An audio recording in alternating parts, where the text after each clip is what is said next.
mi novio me propuso matrimonio frente a mis padres, y me juró amor y lealtad, pero cuando descubrí que solo me usó para cobrar la herencia que ellos me dejaron, le hice firmar un acuerdo que lo dejó en ruina antes de que pudiera tocar $1. Cuando mi novio me propuso matrimonio frente a mis padres, yo todavía pensaba que el amor era algo que bastaba consentir para que funcionara. Que si alguien se arrodillaba con un anillo, llorando y diciendo que quería pasar el resto de su vida contigo, entonces esa persona tenía que estar diciendo la verdad. En ese momento no vi lo que ahora me parece obvio, que había un guión en sus palabras, que todo estaba perfectamente calculado, que él había esperado ese instante para que mis papás estuvieran presentes no por respeto, sino porque sabía que eso los haría más propensos a confiar en él. Fue en nuestra casa, una tarde cualquiera, después de cenar. Mis papás habían venido a visitarnos y estábamos en la sala, tomando vino, hablando de cosas simples. Yo ni siquiera estaba arreglada, llevaba una camiseta vieja y el cabello recogido con una pinza, pero él insistió en que quería decir algo. Se levantó, me tomó de la mano, se arrodilló y empezó a hablar de nuestro camino juntos, de cómo yo lo había salvado de sí mismo, de cómo mi familia se había vuelto su refugio. Lloró, me miró como si el mundo se detuviera si yo decía que no, y cuando abrí la caja y vi ese anillo, supe que mis papás también estaban convencidos. Mi mamá soltó un por fin, entre risas, y mi papá le palmeó la espalda como si ya fuera su yerno de toda la vida. Yo, entre los nervios, la sorpresa y la ternura, dije que sí. Y durante un tiempo creí que esa había sido la mejor decisión de mi vida. En realidad, no llevábamos tanto tiempo juntos. Unos 8 meses desde que nos conocimos en un evento de trabajo, y apenas 6 desde que habíamos empezado a vivir juntos. Pero él se había mostrado tan atento, tan pendiente de mí en esos momentos en que yo estaba completamente rota por la rutina, que empecé a creer que el tiempo no importaba tanto si la conexión era real. Yo venía de una relación bastante tóxica antes de él, una que me había hecho sentir siempre en segundo plano, y su forma de tratarme al principio fue tan distinta que caí con una facilidad que ahora me da hasta vergüenza. Me cocinaba, me mandaba mensajes a mitad del día preguntando si ya había comido, me esperaba afuera del trabajo con un café, me hablaba de su infancia, de sus errores, de sus ganas de construir algo serio conmigo. Incluso se llevaba bien con mis papás, y eso para mí era muy importante. Nunca me había pasado que ellos aprobaran a alguien sin poner 1000 condiciones, pero él tenía ese encanto que los desarmó desde el primer momento. Parecía tan perfecto que hasta yo me regañaba internamente por dudar. Todo comenzó a volverse más extraño unas semanas después de la propuesta. Mis padres, que estaban de viaje celebrando su aniversario en el norte de California, tuvieron un accidente automovilístico. Yo me enteré mientras estaba en una reunión, porque una tía me llamó desesperada diciendo que tenía que ir al hospital en Sacramento cuanto antes. Cuando llegué, ya era tarde. No me dejaron ni verlos. Esa noche me senté sola en una sala de espera hasta que llegó un trabajador social con una carpeta en la mano, y me explicó que ambos habían muerto al instante, que estaban organizando los trámites para la morgue. Que podía llamar a una funeraria de inmediato si quería empezar el proceso. Me quedé en blanco. No sé cuánto tiempo estuve ahí. Él llegó horas después, me abrazó, me dijo que todo estaría bien, y esa noche me dormí con los ojos hinchados y la sensación de que el mundo se me había vaciado. Los días siguientes fueron borrosos. Lidiar con la funeraria, con las flores, con el testamento, con los mensajes de pésame, con los vecinos trayendo comida como si eso llenara el hueco que dejaron mis papás. Yo trataba de mantenerme en automático, de no quebrarme frente a todo el mundo, y él se convirtió en mi apoyo principal.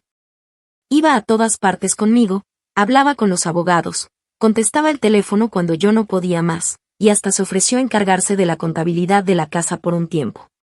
Todo parecía un acto de amor genuino, hasta que empezaron los pequeños detalles. Cosas que no noté al principio porque estaba demasiado ocupada sobreviviendo emocionalmente. Comentarios sueltos como tal vez deberíamos poner esto a nombre de los dos, o si dividimos esta cuenta a la mitad es más práctico, o yo puedo firmar por ti si estás agotada, solo dime. Cosas sutiles, disfrazadas de ayuda, que en el fondo eran empujoncitos hacia algo más grande. La herencia no era una fortuna escandalosa, pero sí era más de lo que yo había imaginado. Mis padres, sobre todo mi mamá, habían sido muy organizados con sus finanzas. Me dejaron 2 propiedades, una casa en los suburbios que tenían arrendada, y un departamento pequeño en el centro que había sido mío durante la universidad. Además, tenían varios certificados de depósito, una cuenta conjunta de ahorros, y un seguro de vida bastante generoso. Todo estaba a mi nombre. Nada de eso incluía a él. Pero en cuanto empezamos a revisar los documentos con el abogado de la familia, él empezó a mostrarse más insistente con ciertos asuntos. Me pedía ir con él al banco, me presionaba para abrir una cuenta mancomunada con la excusa de los gastos futuros del matrimonio, y hasta se ofreció a ayudarme con el papeleo para no agobiarme tanto. Hubo un punto en que ya no pude ignorarlo. El día que descubrí la verdad no fue un evento dramático con gritos y lágrimas. Fue una notificación de mi laptop. Él había dejado su sesión abierta de WhatsApp web en mi computadora, como lo había hecho 1000 veces antes sin problema. Yo estaba buscando un archivo y la ventana emergente apareció en la esquina de la pantalla. Un mensaje decía: te dije que valía la pena. Ya casi firmamos el acuerdo, luego solo hay que esperar. 1 año y la mitad será mía. ¿Quién dijo que ser actor no sirve de nada? No me tomó ni 10 segundos para abrir toda la conversación. Había mensajes desde hacía semanas. Conversaciones con un amigo en las que hablaba de mí como si fuera un trámite, una inversión, una puerta hacia una vida que él no se había ganado. Le voy a dar el mejor año de su vida, y después de eso, al carajo. Lo peor no fue leer que se burlaba. Lo peor fue darme cuenta de que absolutamente todo, cada caricia, cada promesa, cada lágrima de aquella propuesta, había sido parte del mismo teatro. No sentí rabia inmediata. Solo un frío que me subió por la espalda y se me quedó pegado como una sombra. No dije nada. Cerré la ventana, apagué la computadora y me fui a la habitación. Dormí junto a él esa noche como si no supiera nada. Pero en mi cabeza ya estaba empezando a planear cómo iba a hacer que lamentara cada palabra que escribió. Porque no me iba a limitar a confrontarlo. No me bastaba con un grito o un portazo. No después de haber enterrado a mis padres mientras él planeaba cómo quedarse con lo que ellos me habían dejado. Iba a hacer que firmara algo, sí. Pero no lo que él creía. Actualización 1. Pasaron apenas un par de semanas desde que descubrí los mensajes, pero para mí fue como vivir una vida completa en ese tiempo. Me transformé en alguien distinta, aunque por fuera seguía sonriendo, abrazando, dejando que él me llevara café por las mañanas como si todavía creyera en su teatro. Cada día que pasaba sin que yo dijera nada era una pequeña victoria, porque eso me permitía observarlo con claridad, medir sus movimientos, entender cómo pensaba. La parte más difícil fue seguir fingiendo que todo seguía igual. Me hablaba de muebles para el futuro hogar, de cuántos hijos podríamos tener, de a qué escuelas podríamos enviarlos si decidíamos quedarnos en esa ciudad. Y mientras él tejía esa fantasía falsa con entusiasmo fingido, yo guardaba cada palabra en mi cabeza como evidencia. No me permití ni una sola vez actuar desde la rabia. Aprendí a esperar, a mantener la voz firme, la mirada dulce y los gestos suaves. Pero por dentro, era otra historia. Por dentro, yo estaba recopilando pruebas, estrategias, consultando discretamente qué pasos debía seguir para protegerme legalmente antes de aplastar su maldita obra de teatro con hechos. El primer paso fue llamar a Mónica, una amiga de la familia que había trabajado con mis padres como asesora legal durante años. La conocía desde que era niña, y aunque no nos hablábamos con frecuencia, sabía que si alguien podía ayudarme a organizar esto con cabeza fría, era ella. La cité en una cafetería donde nadie nos conociera. Llevé una libreta con anotaciones, fechas, capturas de pantalla impresas, y una carpeta con documentos notariales que mis padres habían dejado en orden. Le conté todo. Me escuchó en silencio durante más de 1 hora. No me interrumpió ni una sola vez. Solo al final se quitó las gafas, me miró como si le doliera, y me dijo que lamentaba mucho que estuviera pasando por algo así en un momento tan vulnerable. Luego, con ese tono que siempre usaba cuando se ponía en modo profesional, me explicó paso a paso qué podía hacer. No fue reconfortante, pero fue útil. Me recomendó no mover ninguna cuenta aún, no cambiar propiedades de nombre de forma abrupta, pero sí organizar todo el dinero de la herencia bajo una figura de fideicomiso privado. Algo que mis padres ya habían previsto parcialmente, pero que ahora podía consolidarse con base en la voluntad testamentaria y mi control absoluto sobre los fondos. Era legal, era discreto y, sobre todo, era intocable si se hacía bien. Y eso fue lo que hicimos. Durante las siguientes semanas, bajo la excusa de estar demasiado abrumada para ver papeles, le pedí a él que no insistiera tanto con los temas financieros. Me inventé que Mónica me estaba ayudando a entender el proceso para que no pensara que me estaba alejando de él, y él, tan confiado, tan convencido de que me tenía en la palma de la mano, aceptó sin mayor discusión. Mientras tanto, la cuenta principal con los ahorros de mis padres se movió a un fideicomiso donde solo yo tenía acceso, pero no directamente. Debía hacer peticiones específicas para liberar fondos, lo cual en realidad no era una limitación, sino una estrategia para que, incluso si él algún día intentaba meter mano, no pudiera ni tocar un centavo. Las propiedades fueron traspasadas discretamente a nombre de una sociedad que yo misma creé con ayuda de Mónica, con un nombre genérico y sin rastros visibles de mi vínculo personal. Todo eso se hizo de forma legal, limpia, con registros que no levantaban ninguna alarma. A los ojos de cualquier persona, yo solo estaba organizando mis bienes después de una tragedia. Pero en el fondo, estaba blindando todo para que, cuando él intentara cobrar lo que creía suyo, se encontrara con las manos vacías. Y como sabía que no iba a ser suficiente solo con protegerme, también necesitaba que él quedara expuesto. Que firmara algo. Que creyera que había ganado antes de caer. Ahí fue donde diseñamos lo que Mónica llamó una maniobra espejo, un contrato que parecía ser un acuerdo prenupcial, pero que en realidad era todo lo contrario. Le dije que quería protegernos a los dos. Le hablé con voz temblorosa, como si me diera miedo hablar del tema, como si yo también estuviera insegura del futuro.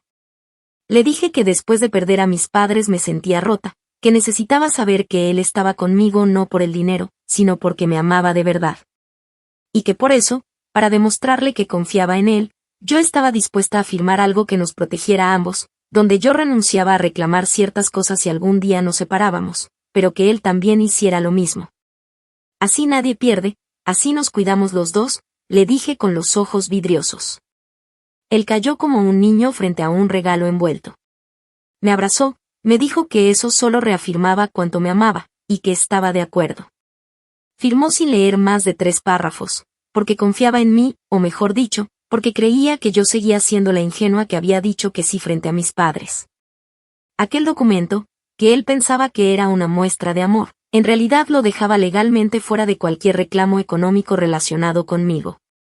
Renunciaba explícitamente a cualquier derecho sobre mis cuentas, propiedades presentes y futuras, sobre cualquier inversión, negocio o beneficio económico proveniente de herencias, donaciones o seguros. No solo eso, declaraba, bajo juramento, que no tenía intenciones de obtener beneficios financieros derivados de la relación. Y aceptaba que, en caso de separación, cualquier bien que no estuviera expresamente a su nombre antes del matrimonio sería considerado propiedad exclusiva mía. Ese papel, con su firma y huella, fue la llave de mi tranquilidad. Y lo mejor de todo, lo firmó creyendo que me estaba asegurando para siempre. Pensaba que tenía la jugada ganada. No sabía que estaba entregándome todas las herramientas para deshacerlo, con una sonrisa en la cara y creyendo que era él quien manipulaba la historia. Desde ese día, cada vez que lo veo planear la boda, escoger invitaciones, hablar con entusiasmo sobre dónde pasar la luna de miel, no puedo evitar mirar el contrato que tengo guardado en mi escritorio y pensar en lo dulce que será el momento en que se dé cuenta de que todo lo que intentó construir sobre una mentira se le va a caer en la cara. Y que esta vez, el guión lo escribí yo. Actualización 2. Había pasado un mes desde que él firmó el contrato, y yo ya me movía con una mezcla extraña entre frialdad calculada y una serenidad que ni yo misma reconocía. Había algo profundamente liberador en dejar de buscar señales, en dejar de dudar. Ya no me preguntaba si me amaba, si en algún rincón de su cerebro todavía quedaba algo de afecto verdadero, si quizás en algún momento se arrepentiría. No me interesaba. Porque lo que había quedado claro era que él no me veía como una compañera, sino como un boleto dorado. Un camino fácil hacia una vida cómoda que no se había ganado. Y yo, después de perder a mis padres, no tenía tiempo ni espacio emocional para lidiar con cobardes disfrazados de príncipes.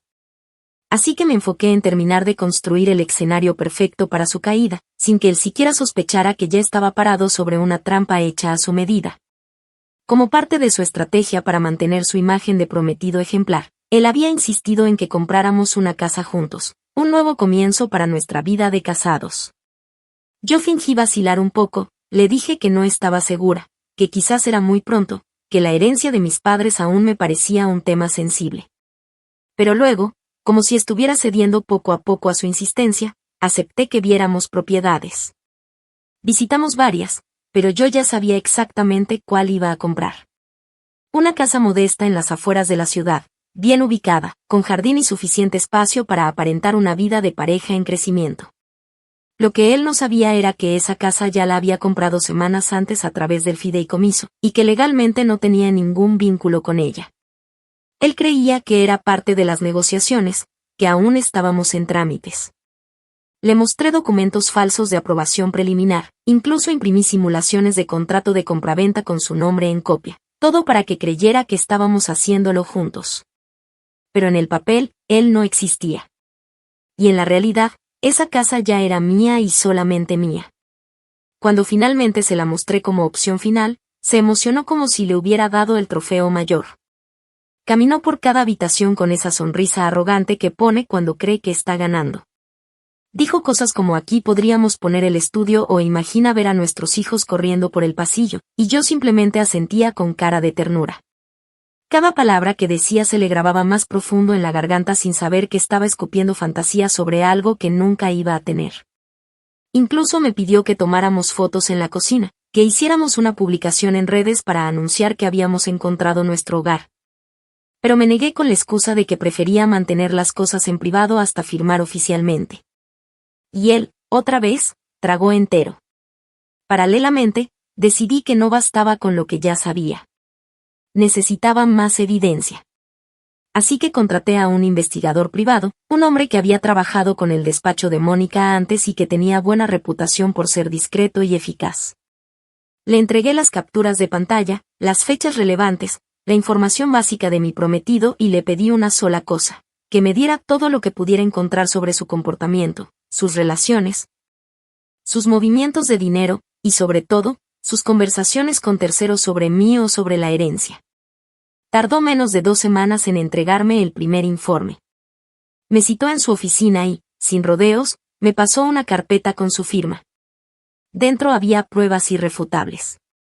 Fotografías de mi prometido reuniéndose con un sujeto en un bar que no conocía, grabaciones de conversaciones en las que hablaba con claridad sobre su plan y lo cerca que estaba de obtener lo suyo. En una de las grabaciones, se le escucha decir, entre risas, que si tenía que casarse por lo civil para asegurar la mitad, lo haría sin dudarlo. Que después del primer año empezaría a generar peleas, discutir por todo, decir que yo había cambiado, y con eso justificar el divorcio. Lo mejor es que está tan rota por lo de los papás, que cree que la estoy cuidando. Ni se entera, decía. Esa fue la frase que me hizo temblar. Porque no solo había planeado aprovecharse de mí, sino que había usado mi dolor como arma, como parte de su estrategia para que yo no viera con claridad. Lo que él no sabía era que justamente ese dolor había agudizado mi instinto. Y ahora todo lo que decía se convertía en un disparo que rebotaba hacia él mismo. Con las pruebas en mano, reforzamos legalmente el contrato. Mónica hizo un nuevo anexo notarial en el que él volvía a declarar, de forma voluntaria, que no tenía ninguna expectativa financiera en caso de separación. Se lo presenté como un documento requerido para cerrar el financiamiento compartido de la casa, y aunque dudó unos segundos, al final firmó. Le prometí una cena romántica esa noche si cooperaba con los últimos trámites. Él lo tomó como un premio, sin entender que estaba firmando la demolición de cada una de sus ilusiones. Ya no era solo un contrato, ahora eran 2 declaraciones notariales, pruebas de audio, pruebas visuales, y un fideicomiso impenetrable. El tablero estaba completo. Las piezas colocadas. Y yo seguía siendo, a sus ojos, la mujer frágil, enamorada y agradecida que él pensaba manipular. La última parte de esta fase fue hacer que otros empezaran a notar pequeñas señales, como si la fachada perfecta empezara a agrietarse. Comencé a hablar con amigas cercanas, a sembrar pequeñas dudas, Comentarios aparentemente inocentes como a veces siento que todo va muy rápido, tú no, o no es raro que él siempre esté tan involucrado en los temas del dinero. También dejé que mi primo mayor, que nunca lo había tragado del todo, escuchara fragmentos de conversaciones con Mónica donde hablábamos en código pero con suficientes pistas para que supiera que algo no estaba bien. Quería que cuando todo explotara, nadie se sorprendiera realmente. Quería que, en el fondo, todos supieran que él se lo había buscado. No por un error, no por un malentendido, sino por pura y calculada ambición. Cada noche que compartía con él después de eso se sentía como una obra de teatro. Me acostaba a su lado sabiendo que él ya había cavado su propia tumba con palabras, con risas y con mentiras. Y yo, desde la butaca principal, observaba en silencio, sin interrumpir, esperando el acto final. Porque cuando llegara el momento, no iba a gritar. No iba a llorar.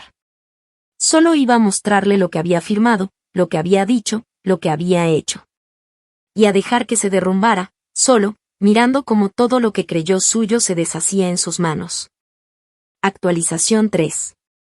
3 meses después de aquella firma, cuando ya tenía el paquete legal completamente cerrado y un archivo robusto con cada prueba guardada bajo llave en diferentes copias físicas y digitales. La vida en apariencia seguía su curso. A los ojos del resto del mundo, yo era una mujer comprometida que había encontrado el equilibrio después de un golpe durísimo, alguien que había reconstruido su vida de la mano de un hombre que se mostraba amable, atento y absolutamente involucrado en el proceso. Había quienes incluso nos llamaban la pareja ejemplo del grupo. Mis tíos, mis primas, varias amigas de mis padres se derretían cada vez que lo veían traerme flores, cocinar para mí o besarme la frente como si le naciera. Nadie veía la obra de fondo. Nadie entendía que cada gesto suyo estaba meticulosamente construido para sostener la imagen del hombre perfecto, del futuro esposo devoto, pero yo ya lo conocía sin el disfraz. Y con eso era suficiente para no dudar ni un segundo de lo que venía después. Decidimos, por presión de su parte y también porque yo necesitaba avanzar hacia el clímax de todo esto, hacer una ceremonia pequeña e íntima para celebrar nuestro amor, como él mismo lo llamaba con un tono casi empalagoso. Pero no íbamos a firmar aún nada ante el registro civil. Yo le dije que todavía no me sentía lista, que la pérdida de mis padres estaba demasiado fresca y que casarnos legalmente me parecía todavía un paso que merecía más tiempo. Al principio pareció frustrarse, pero luego cambió su actitud, como si le diera igual. Me abrazó y me dijo que respetaría mi ritmo, que lo importante era que íbamos a estar juntos sin importar los papeles. Me hizo creer que entendía, cuando en realidad estaba convencido de que lo tenía todo bajo control. Lo sé porque días después lo escuché hablando por teléfono con alguien mientras se duchaba, y aunque yo no hice ruido, me quedé junto a la puerta solo para confirmar lo que ya intuía. Dice que no quiere casarse aún, pero va a ceder. Ya está comprometida, ya tiene la casa, ya me trata como su esposo. Es cuestión de tiempo. Unos meses más y firma sola, dijo sin imaginar que yo estaba detrás de esa puerta, sosteniendo la toalla con una mano y apretando los dientes con la otra. Aún así, organizamos la ceremonia. Fue en el jardín de la casa que él creía que era de ambos, decorado con luces suaves, flores blancas y una pequeña carpa que mandamos a instalar con una empresa local. No invitamos a mucha gente, solo familiares cercanos y algunos amigos. La mayoría eran de mi lado, porque él nunca había tenido una red sólida, y eso ahora me parecía revelador. Durante la ceremonia, él leyó unos votos tan elaborados y emocionantes que varias personas lloraron. Mi tía abuela me dijo al oído que ojalá todos tuviéramos la suerte de encontrar a alguien como él. Yo asentí sin decir nada, conteniendo la ironía. Cuando fue mi turno de hablar, me limité a repetir frases seguras, sin promesas específicas, sin compromisos legales ni frases como para siempre. Me mantuve ambigua, tierna pero distante, y nadie lo notó. Era la mujer dolida que estaba aprendiendo a amar otra vez. Al final de la noche, brindamos por el amor verdadero, y él me llevó a la cama como si fuéramos los protagonistas de una historia feliz. Me besó con emoción, me agradeció por confiar en él y se quedó dormido abrazado a mí. Mientras tanto, yo repasaba mentalmente cada paso pendiente para cerrarlo todo como debía. Después de esa celebración, él empezó a actuar con más seguridad. Se creía invencible. empezó a hacer compras sin consultarme, pidió una tarjeta de crédito adicional a mi banco creyendo que el hecho de vivir juntos le daba derecho a eso, y cuando se la negaron, se enojó como si fuera una falta de respeto. Me exigió que le diera acceso total a la cuenta conjunta que habíamos abierto hacía meses solo para aparentar normalidad, aunque en realidad nunca había depositado ahí ni un solo centavo de mi herencia. Yo le dije que lo haría pronto, que estaba esperando unos movimientos contables, y con eso lo calmé. Lo vi comprar ropa cara, pagar cenas para sus amigos, hacer comentarios sutiles como ya cuando vivamos de tu renta, voy a poner mi estudio en el sótano o ese carro nuevo puede ser tuyo. Pero vas a ver que lo voy a manejar más yo que tú. Cada frase era una confirmación de que mi silencio estaba funcionando. Él estaba tan seguro de su victoria que no veía los hilos que lo envolvían cada vez más. Una de las cosas más surrealistas fue cuando intentó abrir una cuenta de inversión utilizando mi nombre. Lo hizo sin consultarme, usando documentos escaneados que encontró en la computadora, pensando que tenía el control absoluto. Pero como ya había activado alertas en todas mis plataformas bancarias, me llegó una notificación al instante. Me limité a reenviársela a Mónica y ella se encargó de bloquear el intento con un aviso legal de su despacho, que detuvo el proceso antes de que se concretara. Él no supo nunca que fue por eso. Le dije que era una falla del sistema, que quizás el banco estaba exigiendo documentos adicionales, y él creyó que había sido simplemente un error. Esa misma semana me pidió que pusiéramos su nombre en la cuenta de la casa, argumentando que ya estaba harto de no poder decidir nada en la propiedad donde vive. Me hizo un pequeño escándalo. Me dijo que estaba harto de sentir que yo tomaba todas las decisiones sola, que si realmente confiaba en él, tenía que demostrarlo. En ese momento supe que había llegado al punto exacto donde quería tenerlo, desesperado, con la máscara empezando a caerse, pero todavía creyendo que podía manipularme con berrinches disfrazados de reclamos emocionales. Le respondí con una calma que casi me sorprendió a mí misma.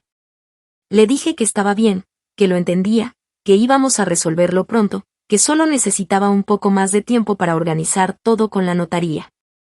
Y esa noche, para sellar la mentira, le preparé su comida favorita, le serví vino, me senté frente a él con una sonrisa suave y le tomé la mano. Le dije que lo amaba, que me hacía bien tenerlo a mi lado, que sabía que no era fácil para él tampoco. Se tragó todo. Me agradeció, me pidió perdón por haberse alterado, y me prometió que iba a ser paciente.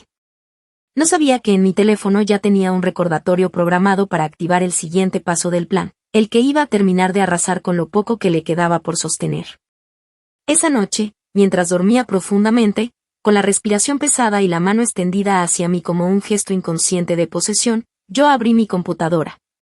Revisé por última vez cada uno de los documentos que había armado, los respaldos, las declaraciones notariales, los archivos de audio, los informes del investigador.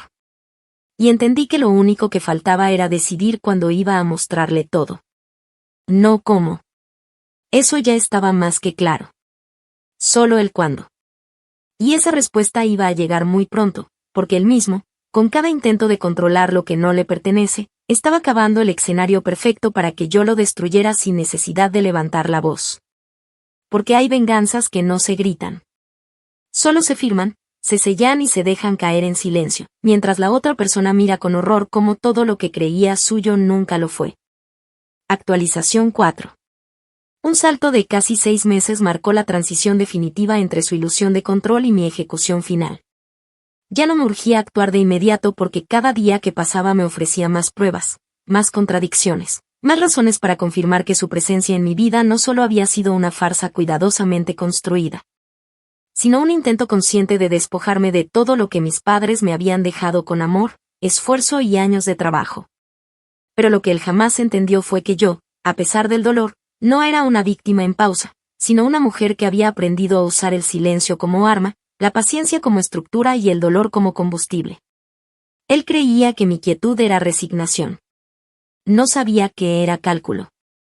La gota que rebosó el vaso, o más bien, el pretexto perfecto que necesitaba para mover la última ficha, fue una pelea completamente fabricada.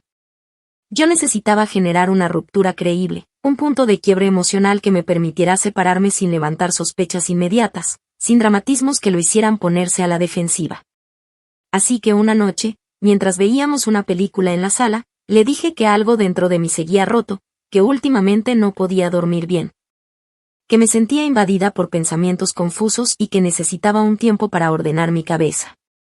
Lo dije con voz cansada, con un suspiro largo y una mirada que mezclaba tristeza con resignación. Como si en verdad estuviera luchando contra mis propios demonios. Él se mostró inquieto al principio, luego trató de convencerme con un discurso emocional, con frases que parecía haber practicado, diciendo que él estaba ahí para ayudarme, que no quería dejarme sola, que todo podía resolverse si me apoyaba en él. Yo insistí, suavemente, con ternura, diciéndole que no era su culpa, que simplemente necesitaba espacio y claridad. Le pedí que se fuera por unas semanas, que se quedara en casa de un amigo o incluso que viajara si quería, que no era un adiós, solo un momento de silencio. Le dolió, lo noté. No por mí, sino porque intuyó, muy en el fondo, aunque no lo aceptara, que algo se estaba escapando de sus manos. 2 días después hizo las maletas y se fue, lanzando un último comentario que me dejó claro lo que pensaba realmente. Me dijo, medio en broma, medio en amenaza, que esperaba que esa decisión no afectara su compromiso legal con la casa ni con el resto de lo que construimos. No respondí. Solo asentí con una sonrisa tan neutra que no supo si era aprobación o indiferencia. Apenas cerró la puerta, activé el protocolo que tenía preparado. Llamé a Mónica, que ya tenía todos los documentos en orden. Se emitieron las notificaciones judiciales necesarias. Se hizo el registro legal del contrato como prueba de intención fraudulenta, junto con el anexo de renuncia de beneficios y las pruebas recolectadas por el investigador. Un juez evaluó el caso de forma preliminar y en menos de 3 semanas obtuvimos una orden de protección financiera que bloqueaba cualquier intento suyo de manipulación patrimonial. Todo esto sucedió sin que él supiera. Él seguía enviando mensajes diarios, insistiendo en que quería hablar, que podía ayudarme, que me extrañaba.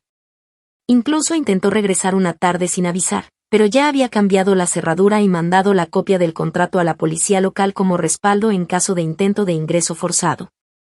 Lo detuvieron en la puerta sin necesidad de escándalos. Se fue gritando que yo lo estaba traicionando, que no entendía por qué lo trataba como a un extraño. Lo que no sabía era que para mí, él siempre había sido eso. Pocos días después, recibió en su correo físico y electrónico la notificación oficial de la invalidación de cualquier pretensión económica derivada de nuestra relación. En el mismo sobrevenía una copia del contrato firmado por él, con fecha, hora, huella y testigo legal, y un paquete con las pruebas de su intento deliberado de fraude. Incluidas las conversaciones que había mantenido con su amigo donde planeaba casarse y luego divorciarse para obtener la mitad de mis bienes. También se incluían los movimientos sospechosos de cuentas, el intento fallido de usar mi identidad para una inversión, y un resumen detallado de todas las acciones legales que blindaban mis propiedades y mis finanzas. Todo escrito en un lenguaje que no necesitaba interpretación. No era una amenaza, era un hecho. Una sentencia sin posibilidad de apelación. Me escribió el mismo día. Mandó un correo de 7 párrafos lleno de excusas, donde decía que todo era una gran confusión, que los mensajes con su amigo eran bromas, que él me amaba de verdad, que nunca quiso hacerme daño. Terminaba diciendo que si alguna vez había tenido intenciones equivocadas, eso había quedado atrás, que ahora lo único que quería era recuperarme. No respondí. Pero una semana después le mandé una última carta. Era corta, directa, sin emociones. Le recordaba que todas sus acciones tenían consecuencias y que, gracias a su firma, su voz y su torpeza, había dejado claro ante la ley que jamás tuvo intención legítima de construir nada a mi lado. Que a partir de ese momento, cualquier intento de contacto sería considerado acoso y que ya se había solicitado una orden de restricción en caso de que persistiera. Cerré con una línea que escribí sin odio, pero con todo el peso de la verdad: si hubieras querido construir algo conmigo, lo habrías hecho. Pero como solo querías robar, ahora ni siquiera te queda el consuelo de una mentira bien sostenida. Esa fue la última vez que supe de él directamente. Su silencio fue el único reconocimiento de derrota que necesitaba. Ya no tenía acceso a ninguna cuenta, a ninguna propiedad, a ningún centavo. Sus redes empezaron a apagarse, sus conocidos en común dejaron de mencionarlo, y poco a poco su nombre se volvió irrelevante en mi entorno. Mientras tanto, yo recuperé la paz, No porque todo hubiera terminado, sino porque nunca me permití quedarme quieta. Porque nunca le entregué el poder de definirme. Porque entendí que hay momentos en la vida donde uno no puede ser generoso ni indulgente, especialmente cuando la traición viene disfrazada de promesa. Porque la única justicia real es la que se firma con pruebas, se ejecuta con inteligencia y se recuerda en silencio cada vez que uno duerme tranquila sabiendo que ganó. Actualización final. 1 año después de todo aquello, el eco de su presencia en mi vida ya no dolía, no pesaba, no inquietaba. Había pasado de ser una amenaza oculta bajo caricias fingidas a convertirse en una anécdota que solo traía lecciones. No se trató de venganza inmediata ni de gritos catárticos, sino de una caída lenta y meticulosamente provocada, una que lo obligó a enfrentarse a sí mismo y al desastre que construyó con sus propias manos. Para entonces, yo ya no vivía en la misma ciudad. Me mudé a un condado más pequeño, con calles tranquilas, donde nadie me preguntaba por él ni por los apellidos que alguna vez compartimos en las invitaciones de boda falsas. Había conseguido un trabajo nuevo en una organización sin fines de lucro, una decisión que parecía menor, pero que me devolvió el control sobre mi tiempo y mi energía, y todos los días manejaba 10 minutos entre árboles, cafeterías locales y la certeza de que el infierno que viví no había sido un castigo, sino una puerta. Una que me costó sangre abrir, pero que jamás volvería a cerrar. No fue fácil reconstruir todo. No voy a mentir. Hubo días en los que me pregunté si había exagerado, si mi reacción había sido proporcional, si acaso él de verdad había empezado todo con malas intenciones o simplemente se había desviado.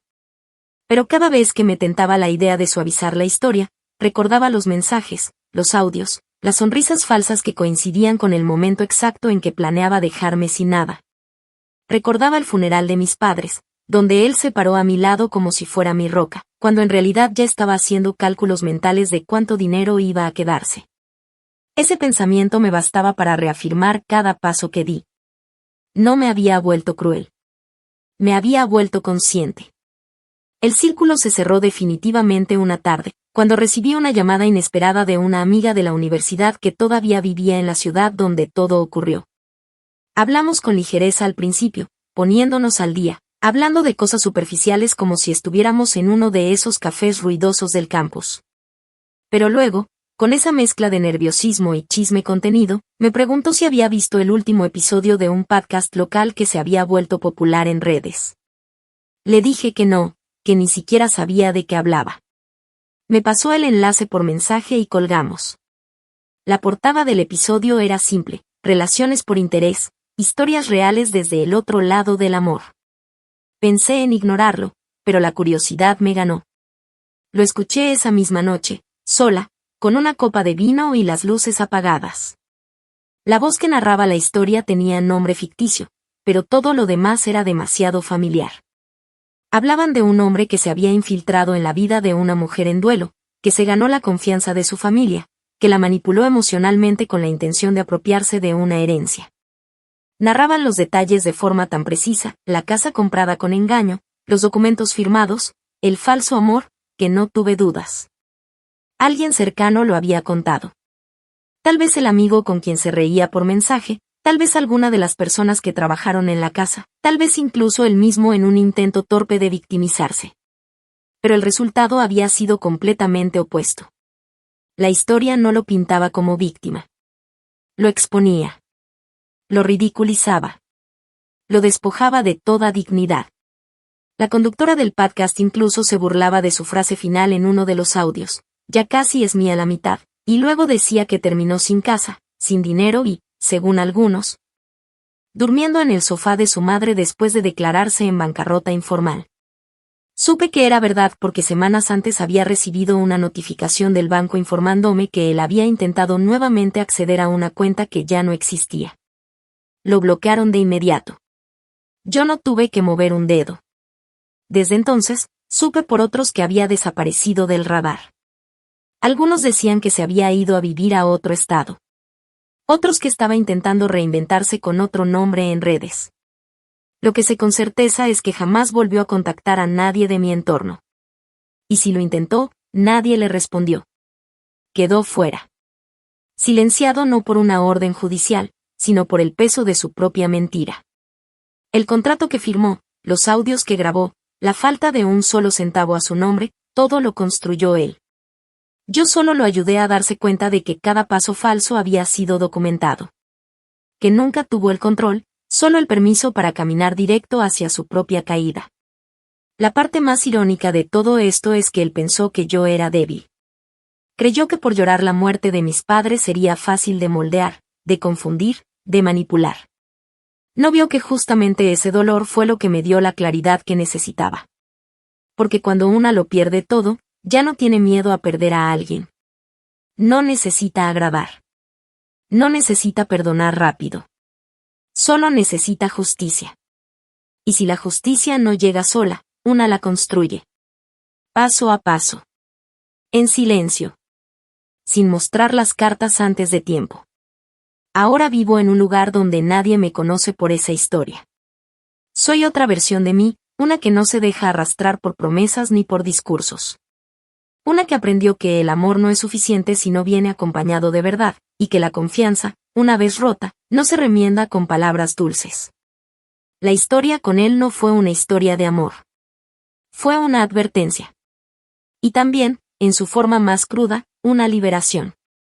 Porque nada se siente más ligero que caminar lejos de alguien que te quiso usar, sabiendo que al final no solo no lo logró, sino que lo perdió todo por no saber con quién se estaba metiendo.